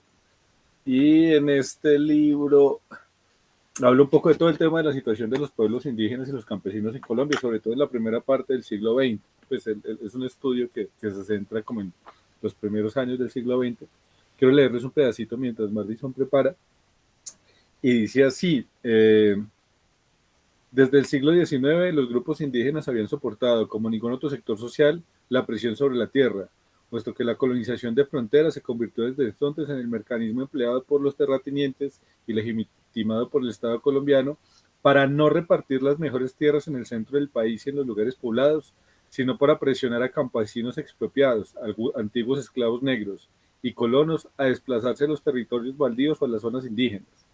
Por esta circunstancia, desde la segunda mitad del siglo XIX, los indígenas soportaron incesante presión sobre sus tierras, como sucedió en gran parte de los territorios del país. Y entonces aquí dice, no solo existía presión sobre sus tierras, sino también sobre su fuerza de trabajo, lo que conducía a formas brutales y violentas de sometimiento, entre las que descollaban la servidumbre y la esclavitud. Todavía a principios del siglo XX, es decir, del 1900, era frecuente la compra y venta de indígenas, como en la península de La Guajira, donde se compraban nativos en territorios colombianos para luego venderlos como esclavos en las haciendas venezolanas. En 1920 se relató la forma de cómo los indígenas guajiros eran engañados para subir a los barcos, en donde eran encadenados y luego vendidos en Maracaibo. Sobre el tráfico de indígenas en la frontera se reportaba continuamente que se les engañaba. En aquellos lugares donde los indígenas no eran fácilmente doblegados y resistían de múltiples formas la penetración de empresas y colonos, se procedía a exterminarlos. Esto fue frecuente en los sitios donde se implantaron enclaves imperialistas. Estamos hablando, pues, sobre todo de las petroleras. Aquí esto es un libro, digamos, casi que dice 2 porque la obra completa son 4 tomos. Este tomo está especialmente centrado en el tema de los indígenas, pero casi que son unas 300 páginas dedicadas a todo el tema de la violencia que han sufrido los indígenas en Colombia en el siglo XX. Ni siquiera habla de la conquista española, no habla de todo el proceso de las guerras independentistas, sino solamente de un tramo de 20 años del país, en el comienzo, digamos, de lo que fue final del siglo XIX, comienzo del siglo XX.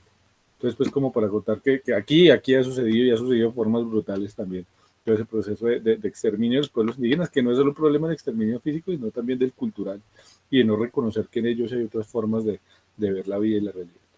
Entonces, dale, muchas gracias, Sandra, y Mardison, por favor, no te interrumpo más para que cierres con buen tiempo tu espacio.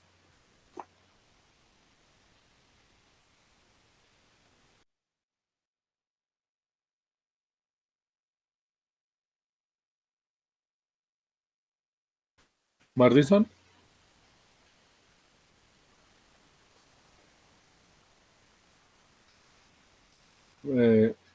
Mardison, no te escucho.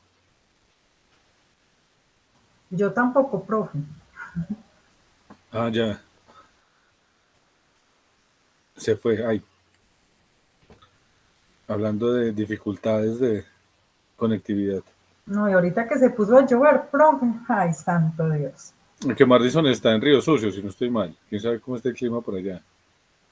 Ay, profe, pero tenaz, mientras él vuelve, tenaz. Yo realmente tantas cosas que han pasado y no nos vamos muy lejos, vámonos allá al Chocó. La comunidad indígena, yo no sé cómo el gobierno persigue a los mineros, pero los persigue por un momento, porque los que realmente tienen la jerarquía y todo el tema, volvió. Listo, Mardison, todo tuyo el espacio. Listo, bueno. Dale. Por acá comparto pantalla. Se te churreteó el computador apenas ibas a compartir. Oiga, ¿cómo le parece? No, eso está apenas, eso es ley de Murphy. Pucha. Dale, no te preocupes.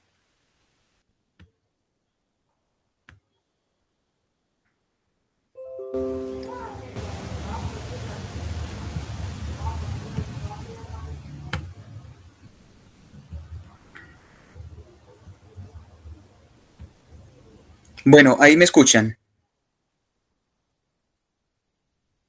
Sí, fuerte y claro te escucho. Listo, bueno. El tema que me tocó a mí es un tema muy bueno. La verdad, pues me gustó mucho porque se trata precisamente sobre el sistema ambiental en los Estados Unidos, precisamente en Las Vegas y en Colorado. Pues les cuento que a mí me tocó pues el capítulo cuarto, que titula Las Vegas contra la naturaleza.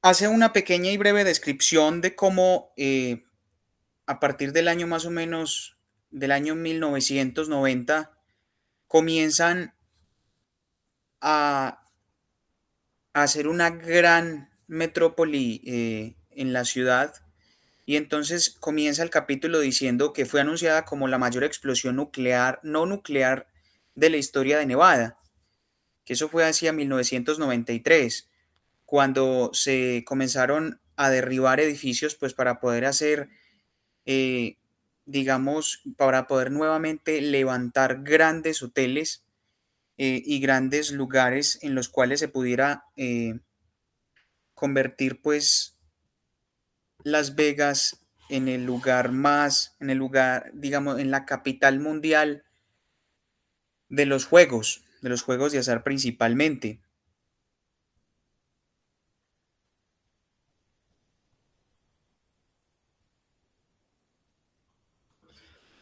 Digamos que en ese primer capítulo mencionan cómo fue y cómo ha sido el transcurrir de ese cambio de lo que era pues el centro de Las Vegas a lo que es hoy actualmente, ¿sí? Ya en el segundo capítulo, que es el que más como que me gusta, es el terrorismo ambiental. Y entonces dice cómo es que Nevada y cómo es que Las Vegas dejan atrás su propia infraestructura y sus recursos naturales. Digamos que se quedan sin huella ecológica. Sí, esto debido pues a que ellos van detrás de una rapidez comercial y turística tan grande pues que se les olvida ese sector. Entonces dice algo acerca de que la aridez dicta una ética de agua fantásticamente conservadora, perdón, fastidiosamente conservadora. Después de todo, Tucson ha propuesto con una reducida ración de agua, en realidad sus residentes parecen preferir en sus patios que hayan cactus a que haya lugar a la hierba. Y resulta que ahora les mostraré al final de mi presentación un video y entonces sucede que cuando hay mucha hierba, pues se necesita mucha agua para poderla tener regada. Lamentablemente, pues en Las Vegas la situación del agua se ha convertido en un lío y un grave problema. Y mientras tanto, en otras ciudades, como lo dice acá, como es el caso de Arizona o de Tucson, ellos han decidido eliminar esos grandes parques en los cuales hay vegetación y los han convertido en lugares en donde hay cactus o por senderismos en piedra o cosas por ese estilo para evitar que se malgaste el agua en ese tipo de zonas. Esta imagen pues yo la traigo aquí a colación porque la situación árida de Las Vegas es grave y pues precisamente veía algo que tenía que ver con que pues la aridez natural pues dicta fastidiosamente de la conservación, ¿cierto? Y lamentablemente se hace un arrebato del agua. Esto porque desde el año 1920-1954 comenzó desproporcionadamente Las Vegas a crecer y aumentar su población en un año más del 100%. Eran alrededor de 20.000 habitantes, pasaron a 40.000 hacia 1954. Y esto pues lamentablemente se ha convertido en un grave problema en donde no se ha tenido en cuenta al ambiente y a las catástrofes naturales que se han venido avecinando para Las Vegas. Este me pareció muy bueno porque, mire, el director general, qué pena con mi inglés, Pat Burloyd, ha asegurado que la industria del juego en el condado de Clark tendrá agua suficiente para el rápido y continuo crecimiento a lo largo de la próxima generación. Ahora, mire, sin embargo, los expertos independientes en aguas pues lo han criticado, ¿cierto? Pues porque esas proyecciones tan optimistas que él dice pues realmente no son así, ¿cierto? Causa una pequeña sensación, digamos que esa afirmación. Por ejemplo, en el sur de Nevada se dice que para este siglo, porque pues hay que recordar que este libro fue escrito en los años anteriores del siglo pasado, que para este siglo comenzarán a haber drásticos cambios en el clima y pues que se quedará seco. Más adelante nos vamos a dar cuenta cómo ellos han tenido que comenzar a reutilizar muchas veces el agua para poder no quedarse en secos completamente. Otra cosa es que Nevada, el sur de Nevada y donde está ubicado Las Vegas es un desierto. Eso es una zona desértica y en tiempo de invierno hace mucho frío, pero no nieva, pues no cae nieve. Esto debido pues a las altas temperaturas que hay en esta zona. Las temperaturas en tiempo de verano alcanzan hasta los 45 grados centígrados. Precisamente hace poco escuchábamos en las noticias hacia el mes pasado, agosto, septiembre, de que las temperaturas en Nevada, en Arizona, hasta en parte de California estaban llegando a 41 o 42 grados centígrados, mientras que en Las Vegas estaba llegando a 45 y que muchas personas se iban desplomando en la calle, pues debido a estas fuertes temperaturas que estaban soportando los ciudadanos. Dice, vea, el sur de Nevada digamos que se está quedando sedienta en el sentido del agua, pero también hablan acerca del combustible, ¿cierto? Y es que naturalmente y la mayoría de los turistas imaginan pues que el espectáculo de las luces más famosas del mundo están directamente pues enchufados en las turbinas cercanas del duque de Humbert. Y pues sucede que no. Muchos de la energía que llega a Las Vegas es producida en el sur de California.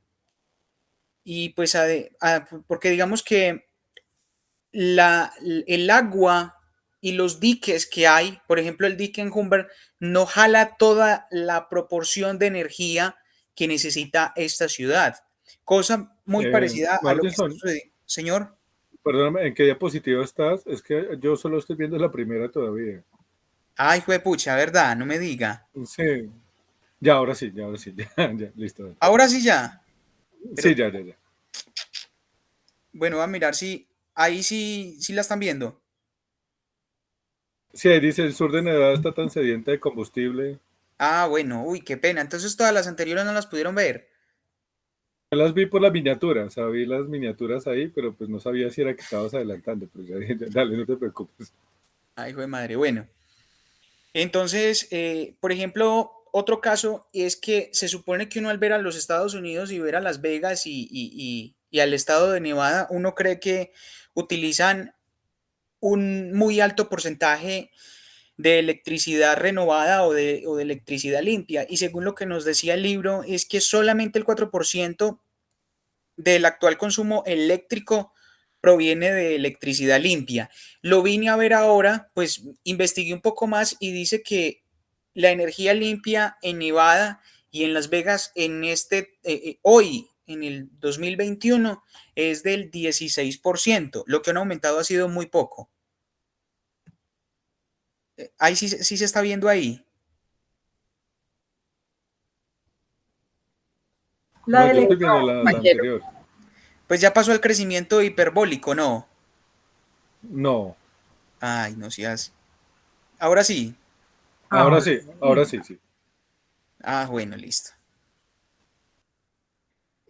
Bueno, el crecimiento hiperbólico pues hace referencia precisamente a lo que tiene que ver, mire, el agua que se utiliza para Las Vegas es cogida del río Colorado.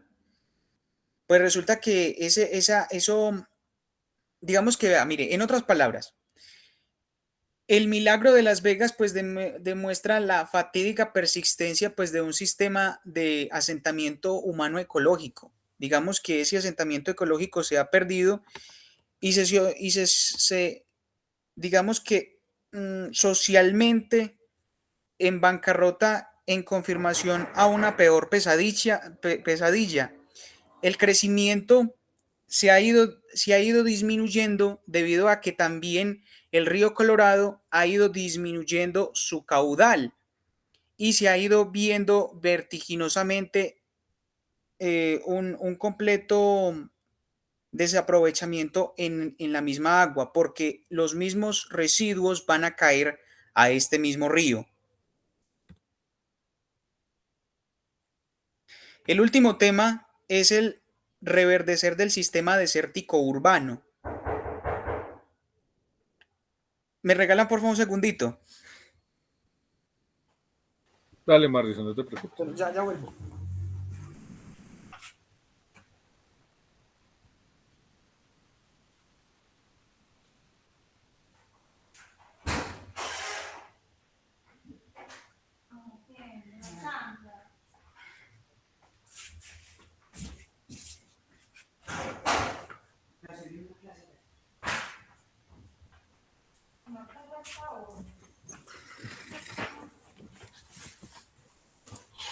Bueno, ya volví. Dale, no te preocupes, Marlison. Bueno, profe, el reverdecer del desierto urbano hace referencia a que es que resulta, no sabía, pero resulta que en Las Vegas no hay parques naturales, no hay parques verdes. Todo se ha vuelto tan urbano que todo es cemento. Y esto de alguna manera, pues fuera de que es un desierto, hay muy pocos árboles. Esto también ha hecho que haya una gran contaminación en el medio ambiente, convirtiéndose en la segunda ciudad más contaminada de los Estados Unidos. Esto pues como a grandes rasgos. Bueno, yo quiero hacerles aquí, pues porque ya se está acabando el tiempo, mostrarles un videito que tiene que ver con Las Vegas y con el agua. Dale, Marlison.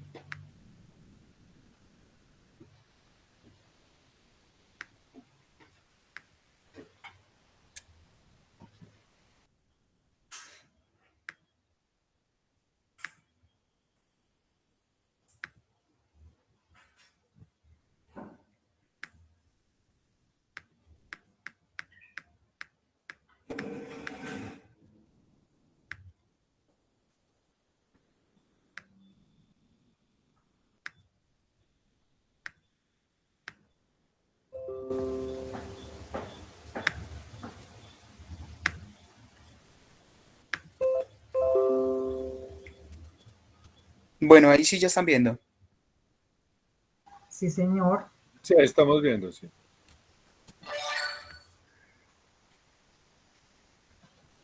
Pero está pausado. Ya voy, espérese un momentico. Tranquilo.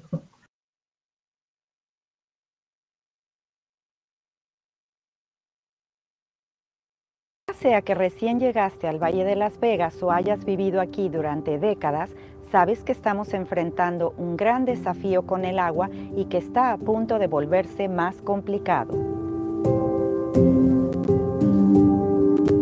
Estamos en lo que algunos llaman una mega sequía que no muestra ningún signo de ceder. Un clima más caluroso y seco ha significado una reducción de la capa de nieve en las montañas rocosas de Colorado, lo que significa que hay menos agua fluyendo hacia el río Colorado y el lago Mead.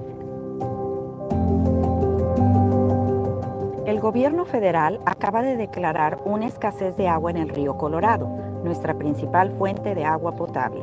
Eso significa que el sur de Nevada recibirá alrededor de 7,000 millones de galones de agua menos en el 2022. La Autoridad del Agua del Sur de Nevada se ha preparado para esto desde el comienzo de la sequía. Hemos implementado algunos de los programas de conservación de agua más agresivos de la nación, tales como las restricciones de riego obligatorias de temporada. Ofrecemos dinero en efectivo a los clientes que reemplazan el césped por jardines eficientes y reciclamos el agua que se usa en el interior. También hemos construido instalaciones de importancia crítica como una tercera toma de agua potable y una estación de bombeo a bajo nivel en el lago Mead. Todo esto para proteger nuestro suministro de agua incluso cuando los niveles del lago disminuyen. ¿Y qué significa la declaración de escasez para ti y para nosotros? Significa que tenemos que intensificar seriamente los esfuerzos de conservación del agua. La acción más fácil es la que no estamos tomando la mayoría de nosotros. En septiembre y noviembre, cambia tu reloj de riego para cumplir con las restricciones obligatorias de otoño e invierno. Es muy sencillo, no más de 3 días a la semana en otoño y solo un día en invierno. Si todos en el valle ajustaran sus relojes y regaran solo en sus días asignados, podríamos ahorrar más de 7,000 millones de galones de agua, el equivalente a la reducción de agua que tendremos en el 2022. Hablando de riego en el exterior, el césped es el que consume más agua aquí en el valle. No son los hoteles, campos de golf, parques. Las casas son las que consumen la mayor parte del agua, principalmente en el exterior, para regar sus jardines. Si tienes césped que no sea de uso recreativo, deshazte de él. SNWA te pagará un incentivo en efectivo por reemplazar tu césped por un jardín eficiente con el agua. El desperdicio de agua es otra pérdida de nuestros recursos. Si ves agua corriendo por la calle o un rociador roto rociando todo menos el césped, repórtalo para que el cliente sea notificado y lo pueda arreglar.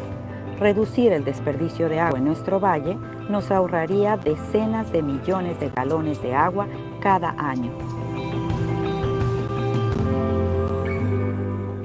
Vivimos en el desierto. Es hora de actuar con conciencia. Ajusta tu reloj de riego, reemplaza el césped que no usas por plantas amigables con el desierto y reporta el desperdicio de agua. Si hacemos esto juntos, podemos proteger el futuro de nuestra comunidad.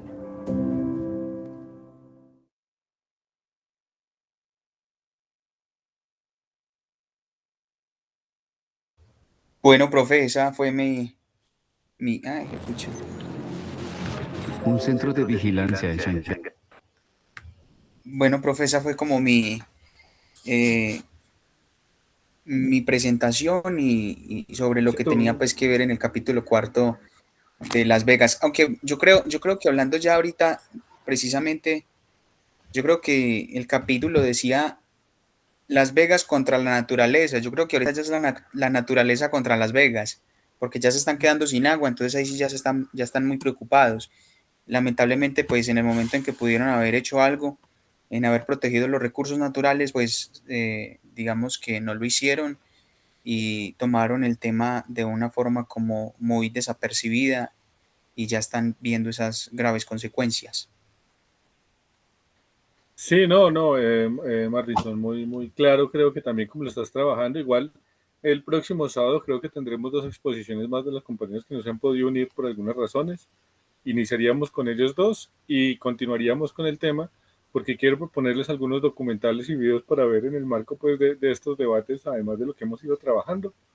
Entonces, ¿qué les parece? No les voy a poner como actividad tampoco para ver, pero para el próximo sábado, sí les voy a poner creo que 2 o 3 entre películas y documentales y textos para ver cuál les acomoda más, para que, pues, digamos, como para la sesión 5, para poder darle cierre, digamos, la próxima semana a esta parte de las evaluaciones y ir continuando pues con el tema, pero pues bueno. No siendo más, también como muchas felicitaciones a todos por las intervenciones, me parecieron muy precisas. Sé que el texto, si bien es muy literario, tiene muchas referencias y eso a veces lo hace algo difícil, porque y complejo. Pues, hay que conocer, sí, hace complejo porque tiene muchas referencias de cosas. Entonces eso a veces lo agota un poco la lectura, pero creo que es se disfruta aún así leerlo y que es muy pertinente alrededor, además a los temas que nosotros estamos trabajando. Entonces, bueno, no siendo más, si quieren ya detengo la grabación y nada, ¿no? Feliz resto de fin de semana para todos y todas. Bueno, profe, muchas gracias. Gracias, profe, igualmente para todos. Muchas gracias, que descansen todos.